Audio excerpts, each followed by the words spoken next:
Well, welcome back to another episode of 0 to 60, and hopefully an exciting episode because we're getting the amplifier upgraded in my E92. If you haven't seen the video last week, I've just put an NBT EVO retrofit into this thing, which is kind of the coolest infotainment system, the most modernized, the best integration you can have with the E-Series chassis and a modern head unit interface. So unlike all the Android interfaces, this now connects to the car, so I can get all my engine warnings, which maybe you don't want that through the interface, but things like washer fluid and all the factory errors that are in the vehicle will now pop up on the head unit. I've got the current version of BMW Maps, I've got CarPlay, it does do Android Auto. It's something I didn't talk about in the last video, but it's a proper integration, basically like a 2019 model BMW from the factory with every option on the infotainment ticked and activated. So it's a pretty cool thing. I'll put a link to that video down below.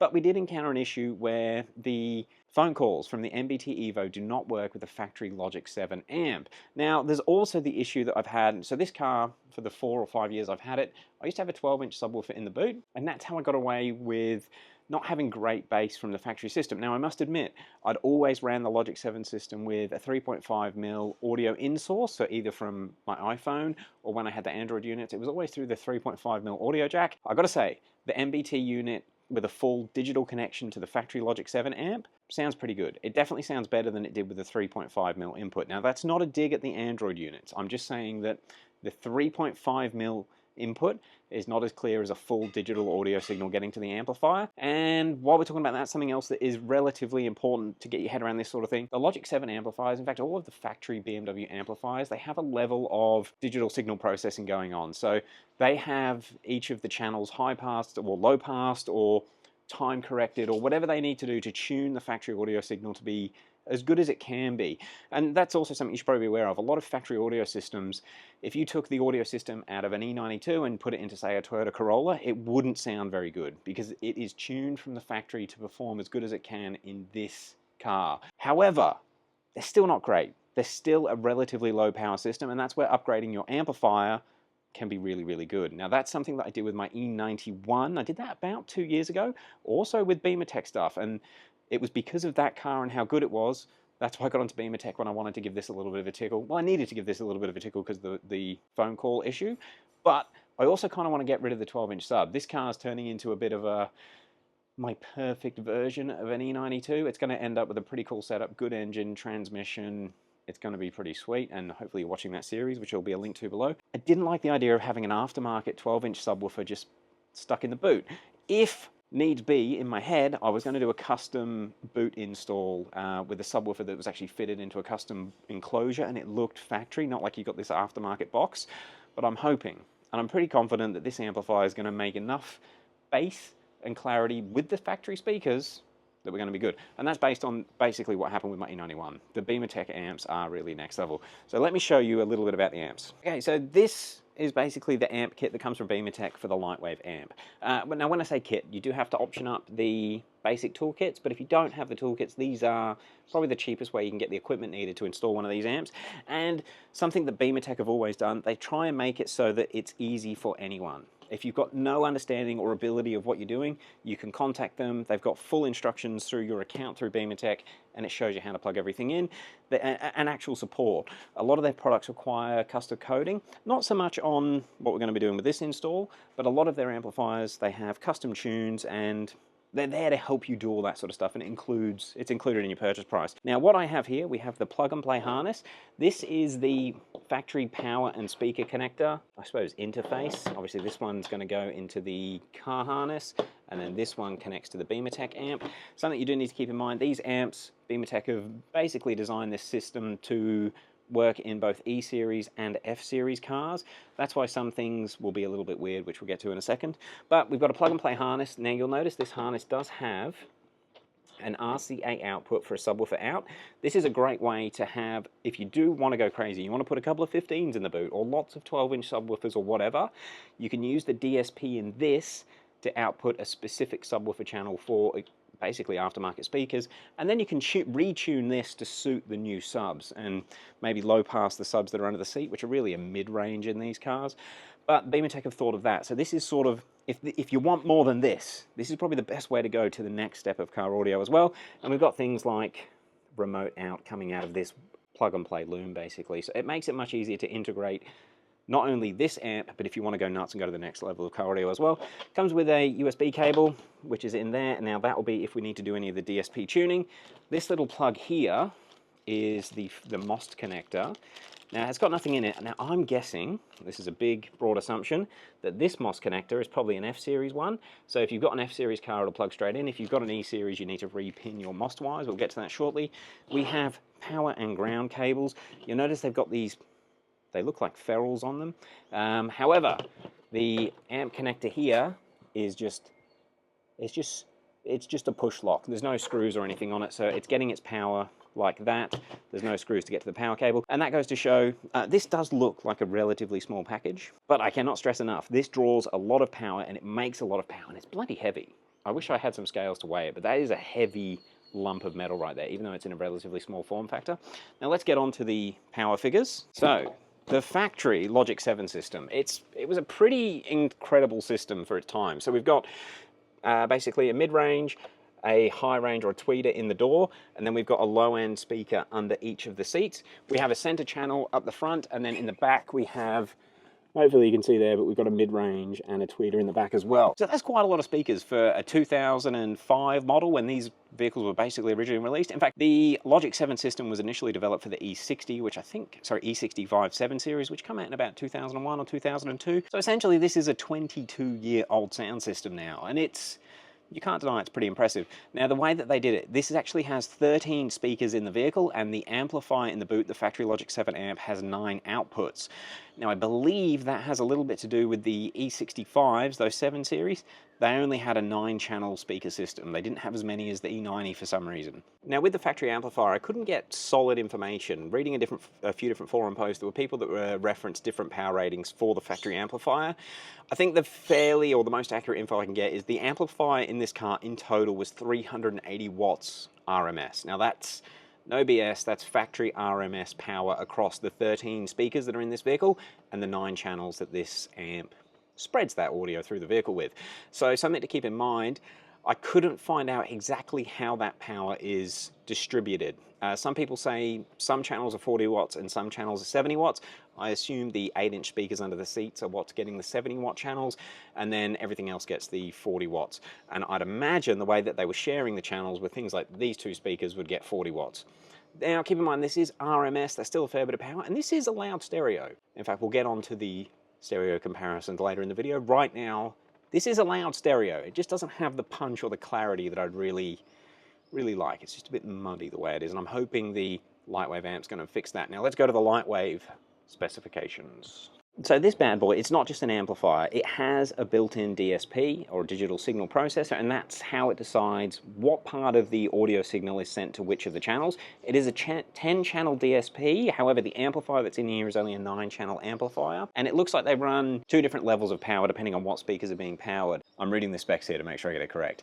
The main channels are 75 watts RMS. Now obviously, being an aftermarket amplifier, Bimmertech do list it with a max figure. So the main 6 channels are 150 watt max or 75 watts RMS.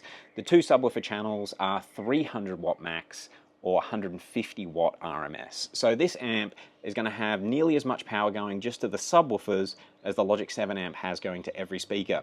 Now the reason bumping up the power to the amplifier makes such a difference, it gives control over the movement of the speakers. When you drive a speaker, a cone, the magnet that's moving all this mass as it's drawing in and out to make the noise that you want to hear, having the extra power, it can push the cone out and pull it in with more precision. And that's where I think I'm going to sort out the muddiness with this thing. Anyway, long story short, this amplifier is massively powerful. It's over twice as powerful as the factory Logic 7 amp, and it's in a form factor that's about the same size. And that's before we even get into the other cool things that it does. All right, I think it's time to fit it. I want to see what it sounds like. Before we get it fitted, let's just do a little sound test, I suppose, with some no copyright audio. I actually filmed this yesterday of how this NBT sounds right now. So this part is going to be testing the factory Logic 7 amp running through the NBT EVO. I've basically just got some no copyright sound clips so that you can try and get an idea of the difference. But just, again, I have been listening to music that I listen to a lot, a fair bit over the last couple of days. So I've got a good baseline of what this should sound like, but let me show you guys. Right, we will go to Code by Manshi, and that one there. Also, this is just on YouTube Music, so it's not like high bitrate audio or anything, but it sounds good.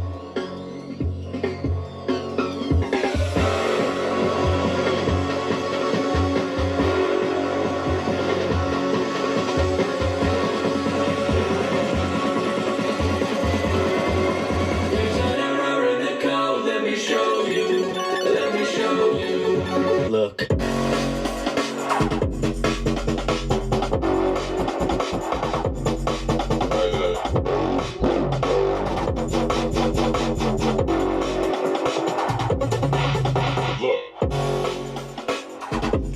So it's moving the can around a little bit. Again, there's just a lot of noise. I feel like someone that's not that into audio would think this sounds really, really good because it's loud. And it is quite loud, actually. It's louder than I remember a Logic 7 system being. Maybe it's the NBT EVO thing.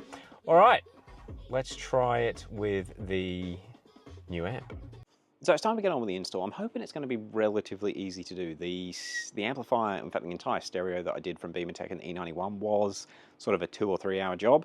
This might be a little bit more complicated on the amplifier side because we need to add some more power. We can't get enough power for this amplifier through the factory amp wires. Now that doesn't mean too much, but that does mean we need to remove this panel here, which is the Logic 7 amplifier is just there. So this panel's got to come off. If you haven't taken one off before, you've got to remove the safety hook or the carriage, the luggage hook just here. Normally you would have a few different push lock connectors in there and one up in here, but this car still hasn't been put back together from when I stripped it. When the police wanted to borrow it for a little while. I am going to take this trim panel off because we do need to run the power wires from the amplifier over to the battery in this section here. So I'm going to get on with that, and I'll give you an update shortly.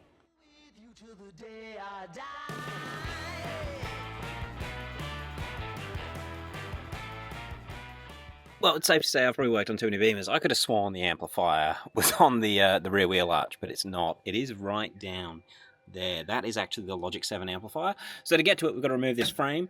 That is the telecomatics unit or telecommunication unit. We've got the CD stacker, which is no longer doing anything, and then the amp down there. So I'm going to get this frame out so we've got access to the amplifier. If anybody's wondering, these are for my aftermarket LCI LED taillights. They are just load resistors, and I may have removed all the old wiring that used to run the separate 12-inch subwoofer, and I'm mildly embarrassed about how bad that wiring was done. So in the meantime, I'll get this out.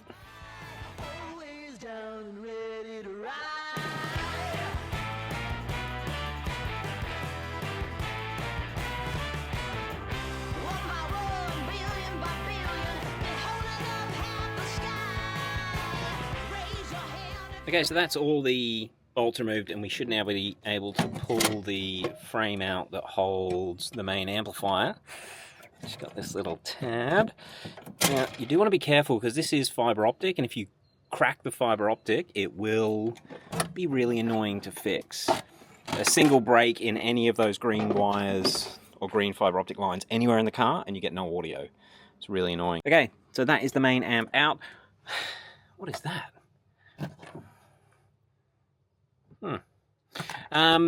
Yeah, while this is out, I'm going to give this a clean. This looks dry, so that's good. There are definitely issues with leaking into this area in some E-Series. However, I've noticed that this grommet is popped. Maybe I did that as some preventative maintenance to avoid any water buildup in there. Anyway, I'll give that a clean out, and we'll see how we fit this new amp and frame in. So these are a normal sort of quick disconnect, which hopefully there's enough room to disconnect the main harness. Maybe.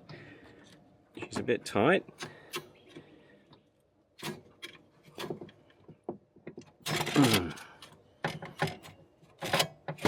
Okay, so that's the main harness. That connects everything to all the speakers, and this is the one, this is the fiber optic that we need to be careful with. Alright, and that is the original Logic 7 amp out. It's actually bigger than I thought it was. Alright, so we've got the two amps side by side. It's kind of hard to do a decent comparison here, but the Logic 7 is definitely a lot longer. I'd say the Logic 7 is a lighter amplifier. which is kind of hard to get your head around because it looks huge in comparison. It's much thicker than the LIGHTWAVE amp. Something to note, the LIGHTWAVE has the main speaker connector here along with the power connectors, and then the fiber optic is on this side of the amp, where the Logic 7 everything is on this side. There's a couple of reasons for that. The fiber optic needs to be connected to the factory fiber optic wire, where the main connector at the back on this one's got to go through this patch harness. So I guess that's going to work fine. The other thing that I have noticed, this little grey connector is actually just a protectant cover. So that does actually come out and stay out. The first thing I'm going to do is repin the fiber optic lines into the new connector because it is a different connector. The factory E-Series one will not go into here. Okay, so the first thing we're going to swap over is the fiber optic, or the MOS connector. That is the E-Series connector. You can see it's actually got a provision for 4 analog pins as well, although it's not used on this car. Maybe it's an E60 thing. So if we pop that out, there's just a little tab on the side that holds this part of the connector in. It's kind of like when you swap them in the quad locks. And then the new one that come with the Bimmertech setup is just here. Awesome.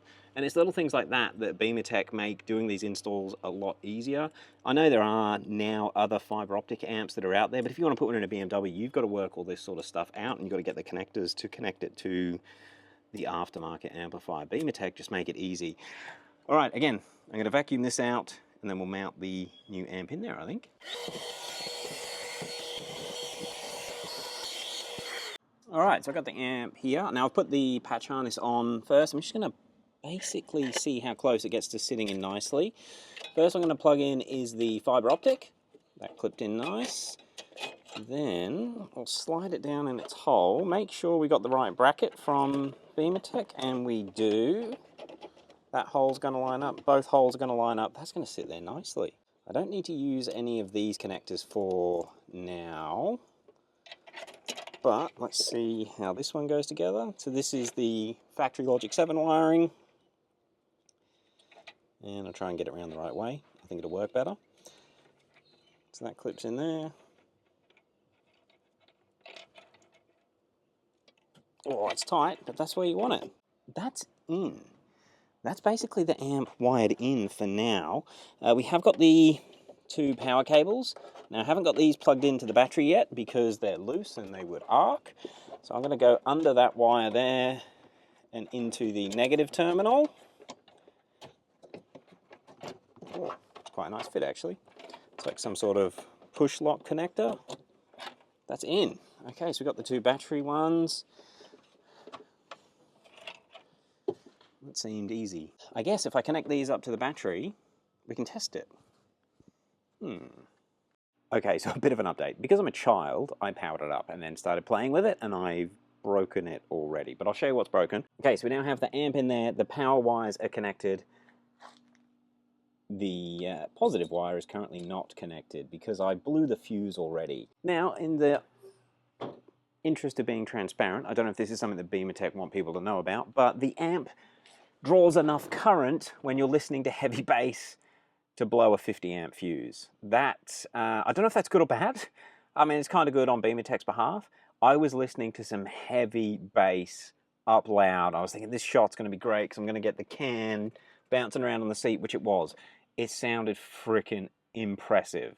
However, then the bass went away, and it's taken me a little while to work out what's going on. So obviously Bimmertech used this side of the amplifier to power the subwoofers, and they're the ones that draw all the current, and these are the subwoofers that are currently under the seat. Not ideal, but I'll go to the audio shop, I'll get some more fuses, and we'll do another listen shortly, but this thing pumped. It sounded so much better. All right, so the one thing I haven't actually tried yet is the audio calls through the phone, because it's the echo that it was the echo on the phone calls that was the main reason I wanted to get this new amp in there, so I can actually make a phone call in the car. Now let's get it powered up. Car is powered up. Yeah, it's connecting to CarPlay. All right, we've got CarPlay. We are connected. I think the volume must be down. Yeah, volume's down. But we're going to make a phone call. All right. Hello. Hey, I'm just showing the internet, well, seeing if the phone calls are now fixed without the echo. Are you getting an echo? No, not at all. How does the audio sound? Yeah, it's really clear. I would have thought you were calling from the Go5. That's good. So we've got nice, clear phone calls now. All right, sweet. You don't know this, but I need you to take me to the car shop because I popped a fuse. This amplifier draws some current. All right, thank you. At least we know the phone works. All right, I'm going to hang up if I can work out how to hang up. Bye. All right, see ya. Thank you. Okay, it's funny, we keep getting error messages. All right, so the Lightwave amp has fixed the issue with the echo on the phone calls through the NBT EVO. So that's great. That was the main reason I wanted the amp. However, I've got to show you guys what this thing sounds like. So I'm going to have to go to the shops, get a new fuse. I'm quite surprised it blew the fuse, so I guess I'm just going to make sure we've got some decent connection. But yeah, it goes to show how much power that amp is going to draw. It's such a small amp, but it can suck some juice to pop 50 amp. It is a 50 amp fuse. A 50 amp fuse. Wow. All right, this thing's going to pump. Guys, I'll see you shortly. All right, so replace the fuse. I think everything is working again. Now I've got to actually mount the amplifier properly. So we remove the two foam pads. The original amplifier bracket is now in place. I've just got the two screws there and there. And then this should now, give it a bit of a wiggle, actually go down, sit on the bottom. Yeah, all right. Just leave that there. Okay, and then I can get those two mounting screws in and then get all the other modules back in place. This is a massive benefit with getting something through Bimmertech versus trying to do it with another type of amp. It just all bolts in. It saves so much time. All right, I'm going to switch back to time-lapse. I'm going to reassemble all this and then we'll do some final sound testing. Always down and ready to ride.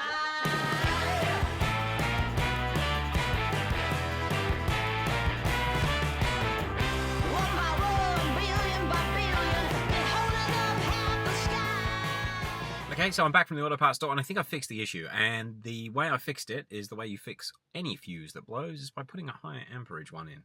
No, just kidding. You probably shouldn't do that, but I have put a 60 amp fuse into this amp. We're going to give it some load testing right now and you guys can see what it does. The NBT has just turned off, so we will wake that back up. And we'll start off with the same track that I used in the previous test, which is an NCS track. We click play. It's warm. Got subwoofers.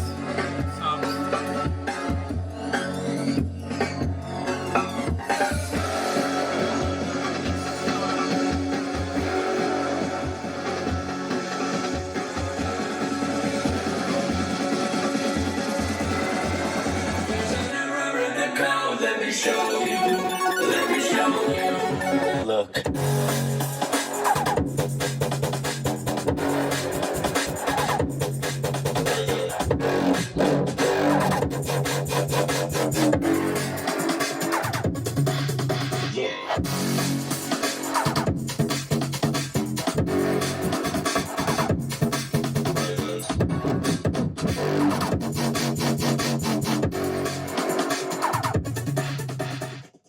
That's ridiculous. That sounds so loud. So, initial comparisons to the Logic 7 amp. It's definitely got that separation that I was chasing. The microphone that's in this camera is not going to pick it up, but I'm hearing definite separation. I can smell the speakers. This amp makes a lot of power. If anybody else has had a very powerful stereo before, when you crank it loud, you do get that warm smell. The cones are getting warm. This is warming the cones up. Maybe that's why it popped a fuse. These are the original speakers from this car. So they're from 2007. They're old and they're working hard today. I want to hear the drop. Look.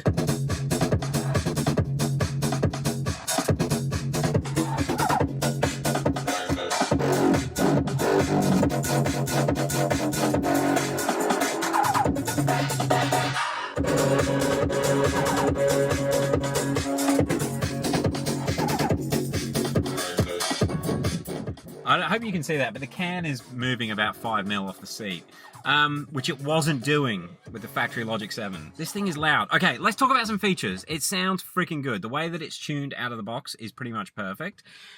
Let me show you what we're working with at the moment. So, all of the equalizer settings, we're getting a lot of glare. All of the equalizer settings are set to 0. I was playing with the bass before, but equalizer is all blank. I've just left it how Bimmertech have tuned it, and I think they've pretty much nailed it for my type of music. But we will have a bit of a play. Now, I did have Logic 7 surround turned on. So this car, being a factory Logic 7 car, has the coding for Logic 7, and also Bryce, who configured all my NBT retrofit, obviously has the NBT unit set up to do Logic 7 control. Now the amplifier, the Logic 7 system, it's controlled, or it turns off its DSP profile through CAN bus. Now that still works. I don't know if you're going to hear it, but if I'll go back to zero copyright music. And we'll just wait for the beat to drop again.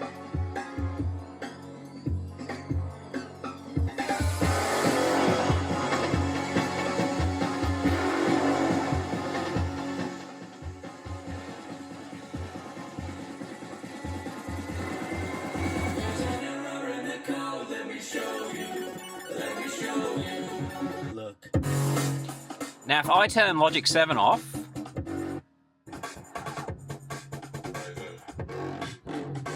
that changes the profile in the Bimmertech DSP, and it completely changes the soundstage. So now, when Logic 7 on the NBT is enabled, I can hear the vocals coming from the center of the windscreen. Like, it's a definitive change, where when I turn Logic 7 off, it sounds like more of a stereo setup. It definitely works. The thing that's cool about that is you can actually configure those profiles. Hopefully you can hear me. You can actually configure those profiles inside the amp settings. So if you want to differentiate from how this thing comes pre-programmed from Bimmertech, you can actually have, I think the amp can store 4 different tunes, and then you can allocate 2 of those tunes for Logic 7 on or off. So you can switch those tunes, those DSP profiles, through the head unit, through the NBT. That's friggin' sick. And obviously you can do that through a CIC or a CCC unit as well. That's a really nice integration that I haven't seen available through any other amp for these things. Anyway, I'm gonna do some more listening. Give me a few minutes.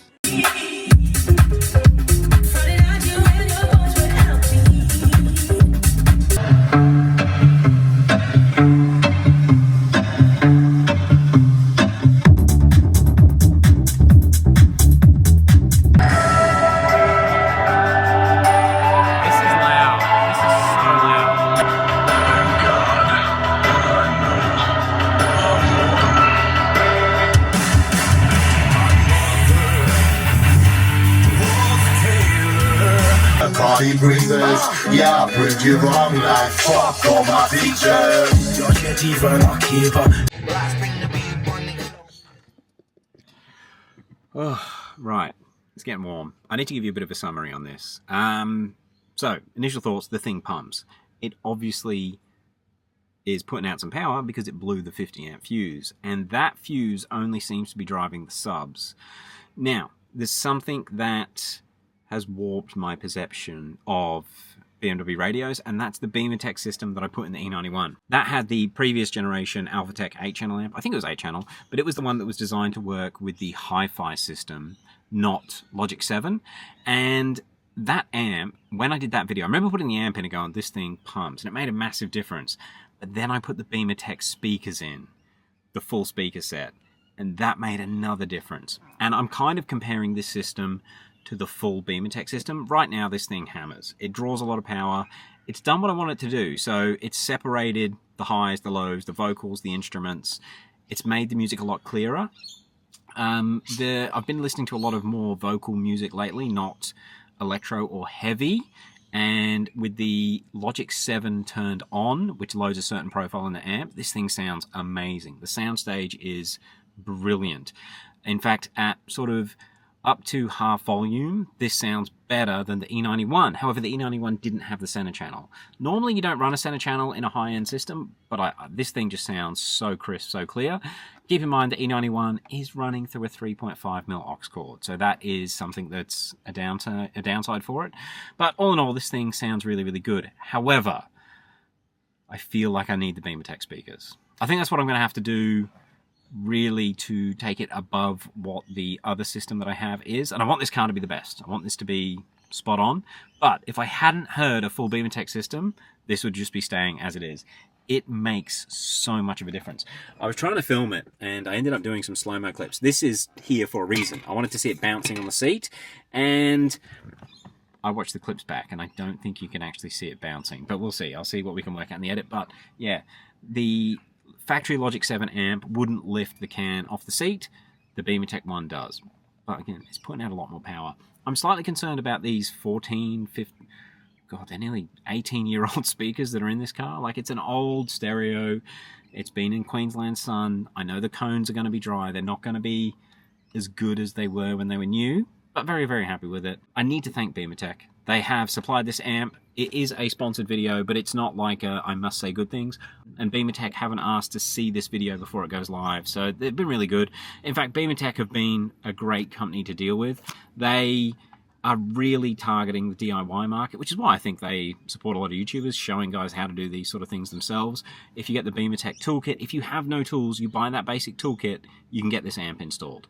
It's pretty impressive. Like, they have all of the right sockets to undo the 8mm, the 10mm, and even the 13mm battery terminal, so you can get everything properly installed without buying more tools, and they're there to help. They're there to help with the coding, the whole process. I kind of like what they're doing. I also must have similar audio tastes to their lead sound engineer, because the way that their amps work out of the box is brilliant, and that was the same for both this setup and the setup that I put in the E91 a couple of years ago. They're really, really good. Man, they put out some power. I'm gonna have to get an amp for the Go5. So Laura's 2019 X5 sounds so disappointing after sitting in this car, and I've been listening to this for about an hour now, listening to all sorts of music. The only thing this doesn't do really well is heavy music. So Disturbed, System of a Down, those types of songs, like heavy vocals, heavy guitar, heavy drum lines. It's getting a little bit muddy. And I'm talking about when I'm trying to play it really loud, where the E91 with the Bimmertech speakers handles that sort of music fine, as well as all the other stuff. But sort of, I've been listening to house, techno, dance, a little bit of pop, and then heavy acoustic vocal music as well. This sounds really, really good. The only part it struggles in is like Disturbed, that type of shit. So look, I'm very happy. This is incredible value. It's great that you can have this upgrade for a Logic 7, considering it's a very easy thing to install, but this upgrade is kind of crucial if you're doing an NBT install. So just keep that in mind. Yeah, it makes a lot of sense if you've done an NBT EVO upgrade. Shout out to Bimmertech, thank you very much. Shout out to Bryce from BM Retrofits for sorting out the NBT EVO. The audio in this car is getting there. In fact, I'd say it's pretty much nailed. I'm pretty happy with that. Alright guys, I'm going to end this video off here. I'm going to go and edit it. Let me know what you thought of the new camera. Let me know what you think of the Bimmertech LIGHTWAVE amp. I'm very impressed with it. It makes some power. Now I kind of want to see what it'll do with some better speakers. It never ends, does it? Alright guys, thank you for watching. Any questions, as always, hit me up in the comments below, and we'll catch you up on the next one. Also, shout out to Declan, who saw the last video and showed me how to set up these shortcuts. Right now I've got number 2 set to... Actually, we'll go number 1 is Maps in Apple CarPlay. So that'll load Waze, which is what I use for navigation, and 2 loads Media in Apple CarPlay. So you can actually set up these to work as shortcuts through CarPlay, which is kind of cool.